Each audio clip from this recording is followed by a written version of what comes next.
Hello, everyone. This is Tom with 90 Day Fiance Worst Couple Power Rankings. We're going to go over Season 8, Episode 4. What's mine is mine. We're going to rank the couples from best to absolute worst. I'm going to tell you what led to some of these scores. I've got a pretty simple little power ranking here. Basically, anytime either party in the couple does something from stupid or weird to code red, holy fuck, awful, they get negative points. When they do something that's kind of nice or amazing, they get 1 through 4 points, and then I tally those points up and we see who comes out on top. So, who is the best couple of the week? We're actually, quick note, Hazel and Tarik did not appear in this week's episode, so they get an NA. They are not applicable for this episode. Now, so who was the best couple for this week? ZIED and Rebecca. Their storyline was actually pretty cute. We find out that ZIED's visa was indeed approved. Some of the highlights for me, ZIED, dude, your red sweatsuit, fuck yes. You do you, boo. I love it. Totally fashionable. 1 point for that. Tries to get Rebecca some jewelry before his trip. That's pretty sweet. +2 for that. And ZIED managed to save money before his trip. +3. That is awesome. ZIED, dude, you like owned this episode, brother. Rebecca, only one small ding for you. I know you have like a job. Where do you find the time to just like sit on a park bench and hit refresh on the immigration app all day long? I don't know if that was staged for the show or not, but you get a small demerit for that, -1. But your total couple score this week is +5. You are the top-rated couple this week. Congratulations. Who is next? The next best couple, actually, Julia and Brandon. Now, for Julia and Brandon, I am going to include Brandon's parents as part of the couple because I think we can all agree that they basically are a part of this couple. So, on Julia's side, lots of plus. She seems genuinely excited to be there with him, even though it's a farm. And it was actually really quite entertaining watching her try to help out. Her reaction to the pigs was amazing, where she just starts going, "Nyet, nyet, nyet, nyet, nyet." Possibly the quote of the episode. Lots of animals.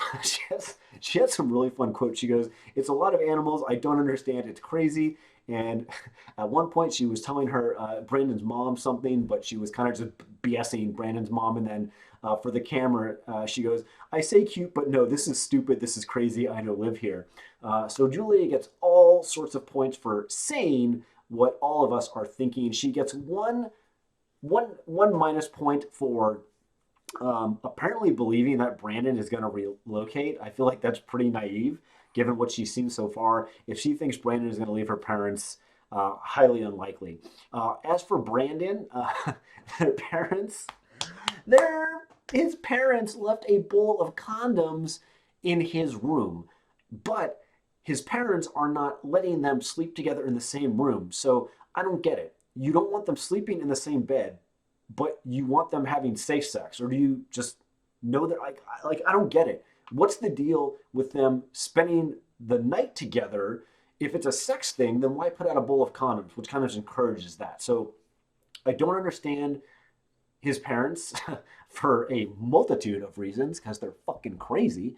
But yeah, that was pretty funny. So they get +1 for the bowl of condoms. I know they have a farm. They have an open lid tub in the kitchen of crickets to feed one of their many fucking animals, which is just like grotesque and weird. Keep them, I mean, anywhere but the kitchen, man. Gross. -1. And Brandon's mom's crazy eyes, that gets a -2. I just get the sense that Brandon's mom at some point might like murder someone in their sleep. Maybe Julia, maybe Brandon. I don't know. She has these crazy eyes, man. I'm getting that vibe. But at the end of the day, they do score a +4 for this episode, which is actually pretty good. Some of the red flags, though, that I'm seeing for the rest of the season, the future living situation. If Julia thinks Brandon's going to move out, I think she's sorely mistaken. Translations are a little bit iffy. Sometimes things get a little bit lost in translation. And just the animals and the insects, it's pretty overwhelming and at times kind of disgusting. Julia's taken it like a champ so far, but we'll see how long this goes on. So they are our second best couple. Who is next? Natalie and Michael. We've entered the negatives, -3, which like isn't horrible. And a lot of the negatives I'd say are more on like, it's actually somewhat fairly distributed. So what did Natalie do that was good? She had one of the best quotes of the episode where, so Michael made breakfast and it was French toast and she did not like it. She called it not healthy, but like it's good for the soul. So she gets -1 for that.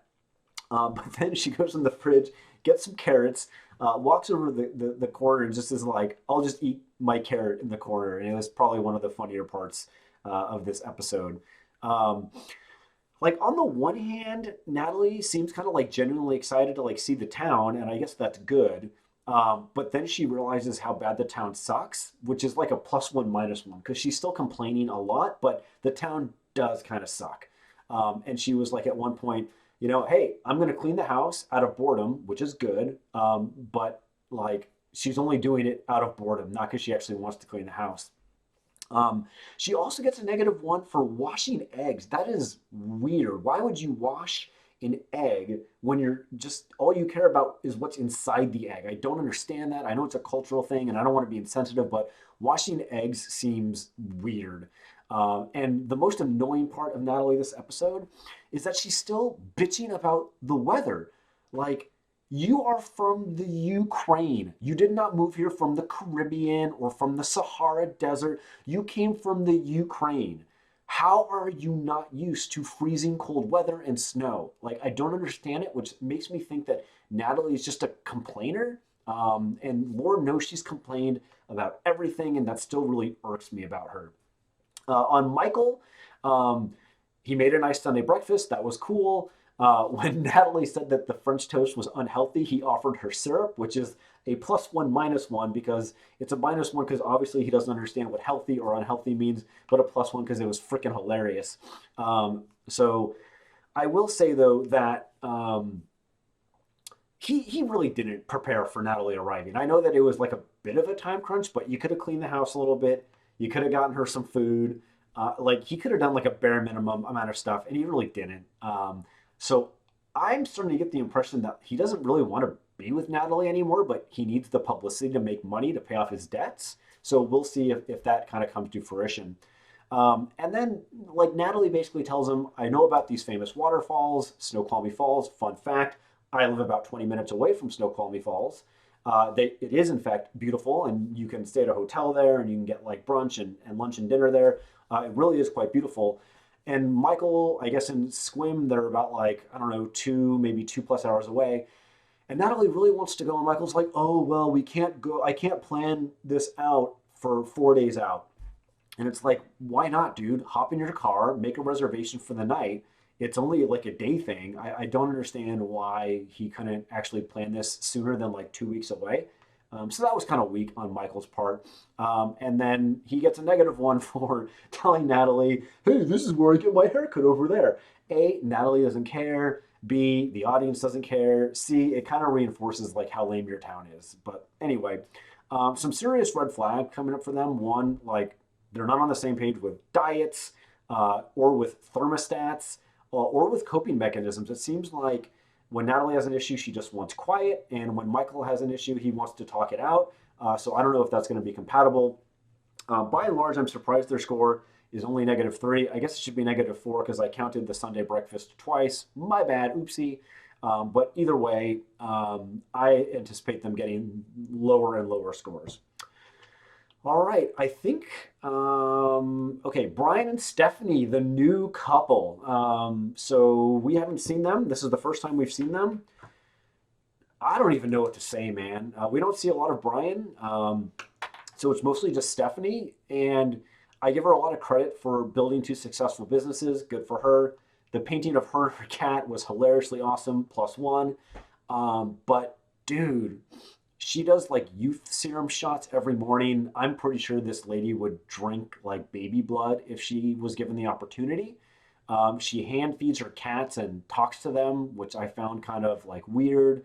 Right off the bat, she's talking to a psychic, which is like, I don't know. Brian says he thinks they're bullshit, and I would tend to agree. Although it was a pretty funny, like she does a tarot card reading, and the tarot card reader is just giving her all these red flags, even if it's bullshit. Even the tarot card reader knows.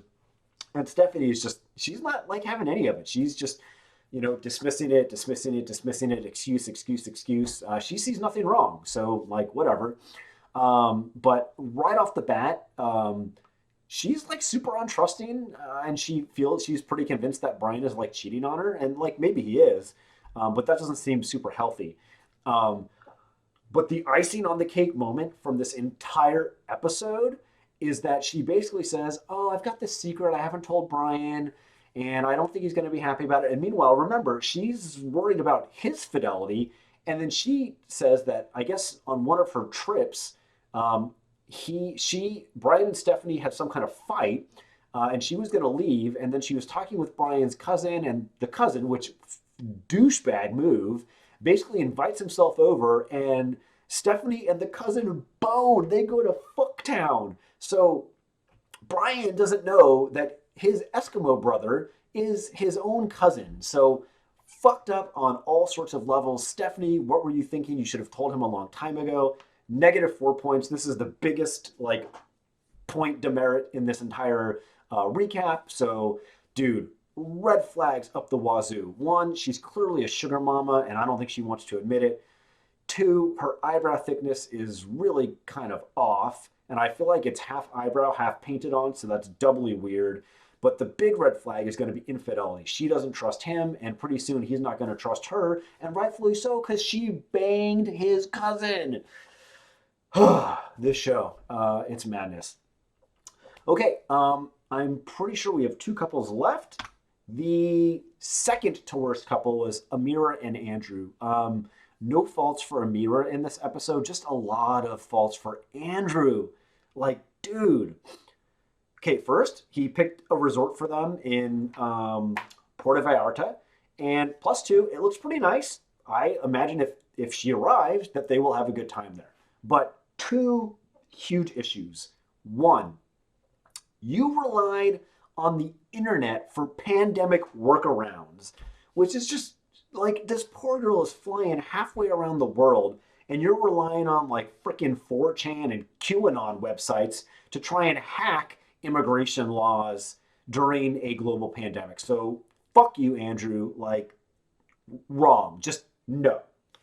Number 2, another -4. You flew to Mexico. You insisted your fiance fly to Mexico, and you don't speak a lick of Spanish, like, again, during a pandemic. So I get that you're kind of desperate. I get your visa's running out, but I don't know, man. This just felt full of like dick moves, just from a personal perspective, a relationship perspective, and even like a global perspective. I really want to like Andrew. I hope he gets his shit together in the next episode, but this was a bad week for them. Big red flag, scheme planning. Like, I don't know. That's just all bad, all bad. Okay, now let's move on to the worst couple of the episode. If you watch the show, which I presume you do, it'd be silly to watch these recaps if you didn't. The worst couple of the episode, Yara and JOVI, -11. A lot of this is on JOVI. So Yara has one of the money quotes of the episode where she goes, she's complaining about the apartment yet again.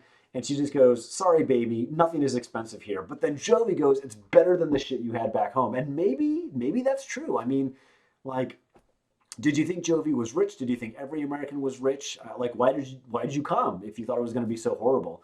And I do feel like she is heavily manipulative when she talks to JOVI. So I think, honestly, I think they both manipulate each other, but I think Yara is very manipulative. She should probably get more than -1 for that, but whatever. JOVI, though, oh my God, full of just asshole quotes, dude. Like, they're arguing in the store because she wants some like new furniture, and he's just shutting it down. He's having a bad day. And at one point he goes, "Learn your English." He says, "It's my apartment." He says, "I need a drink." He's just not a good dude. He's spewing like toxic masculinity for this whole episode. The best quote of the night was actually the sales rep at the furniture store. At one point, Yovi's just having this little like breakdown, and the sales rep goes, bro, do you need a Snickers? And I almost died laughing. It was awesome. So Jovi, dude, just buy Yara the rug. Like the big debate was over a stupid rug. And it's like, man, you could have saved yourself so much grief if you just bought her the rug. But he just complained the whole time. He was really pretty mean to Yara this whole episode. Now, once they get back to the apartment, he apologizes for the situation. He says, "Okay, look, I'm sorry. Let's order, find the stuff you want online and let's order it." So you get like a +2 for that, but like it's kind of like too little, too late. I mean, you were really not nice to your fiance who you allegedly love. And so just -11, so many red flags, interior decorating, budgets. Is Jovi like racist? I don't know. Like learn your English. Like it was kind of fucked up. And the drinking, um, so many red flags. Like this couple, I mean, they're going like from bad to worse every episode. So we'll see how that goes. But that is this week's 90 Day Fiance, Season 8, Episode 4, crazy couple power ranking, or worst couple power ranking. Thank you for watching. Hope you enjoyed it. Tune in next week, and I will see you then. Bye-bye.